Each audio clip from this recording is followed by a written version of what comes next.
This is a toy spot on Spectacular Spider-Man Electro. He has a lightning blast attack. If we quickly have a look at the package, we'll see Electro on the front here.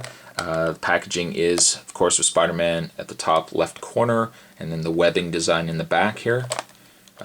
Nice use of color. It's nice and bright. And of course, Electro at the bottom corner here.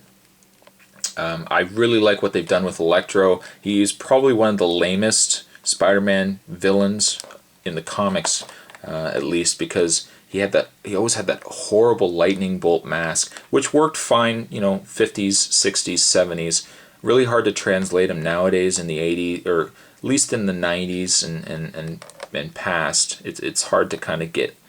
It's hard to have that and not have him look silly. But I really like what they've done with him in the cartoon here. We have a look on the back of the packaging. Once again, good old Canada. We've got the international packaging, so you're going to have the same list of characters here. Of course, Spider-Man, two different Spider-Mans, Symbiote Spider-Man, Electro, Lizard, and Rhino. There you have the packaging. What we'll do is we'll just take a brief break and we'll get this guy opened up and we'll have a closer look. We'll be right back. And we're back with Electro. Let's get a good look at the figure here. Great sculpt on the head. Like I was mentioning, I really like what they've done with him in the cartoon. So instead of having the really lame lightning bolt mask, his mask now is the same idea, but now it's all electricity, so it makes sense. And then of course now he's got a suit. I guess it's a rubberized suit to keep his electrical charge controlled. Very basic, but done really well with this figure at least. And then of course he's got the blue eyes here. Really love Electro. He's my favorite, next to Mysterio, he's my favorite villain in the Spectacular Spider-Man. And I just love what they've done with him. It's a good translation of him. I think I can probably compare him to the Batman Mr. Freeze for how well they took a existing character that was probably kind of boring, kind of lame, and they made him interesting again. But there's the figure. In the way of accessories, I'll get him to stand here. And once again, we had problems with standing. There we go. In the way of accessories, he also comes with a electric missile, a lightning missile, and we'll get into that in a second. The nicest accessory, though, is this right here. Now, if anyone, for those watching, I would hope you've watched the cartoon as well. And so you'll know right away what this is. This is his alternate head here. This is normally what Electro wears when he's controlling his electric abilities.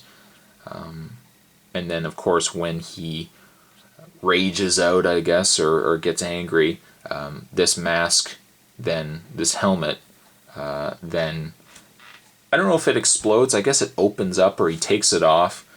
I can't remember my old age, unfortunately, but it opens up and then he becomes Electro here. So what we'll do is we'll just take this head off. Fairly easy. It's just on a ball joint there, and we'll put the alternate head on. Snaps on pretty easy. One good thing too is because it's a ball socket, you get a lot of movement. And get the head on right here. You get a lot of movement in the head.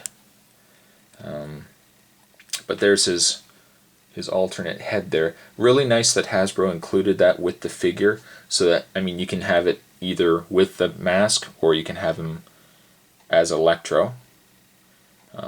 I love this, but I always have him on display with the Electro head. Now going back to this missile here, the one gimmick he has is, you'll notice his hand has been sculpted, so he's got the electricity running around his arm here, and there's a little hole on the end there. That missile will just go into place here. Okay, and if you watched my Electro Blast Spider-Man, and I was mentioning that the Electro has the same problem. This missile actually doesn't sit in place. It doesn't snap, nor is there a spring inside here. The idea with this figure, or this missile, is you pull it back and you just let it go like that. It's not bad, but I'm a bit disappointed. For if we quickly look at the articulation, he's got articulation in the shoulders, in the arm here, in the elbow, but surprisingly not on this side. Would have been nice if they had put it on this side as well. Lots of movement in the legs. He's got a ball joint in the legs and in the knees. He's got a swivel joint here, but I'm really impressed with how much articulation they put in the legs. It's just a shame, for one thing, that there was no joint in the elbows like on this hand, and I really wish this hadn't been here at all. It would have been nice if it was just the hand, especially with the alternate head, because it makes no sense for him to have it on with the helmet on, but I just wish they hadn't have put this on. Once again, like, a gimmick shouldn't interfere with the figure.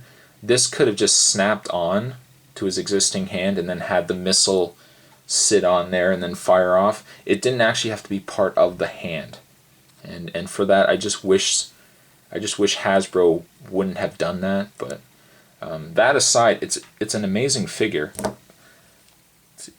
It's an amazing figure when he stands, at least. I would highly recommend him. I would probably give him a good 9 out of 10. It's unfortunate I can't get him to stand, for one thing. There you go. It's unfortunate, though, that he has this gimmick already molded on his hand. If not for that, I would just love the figure. But there you go.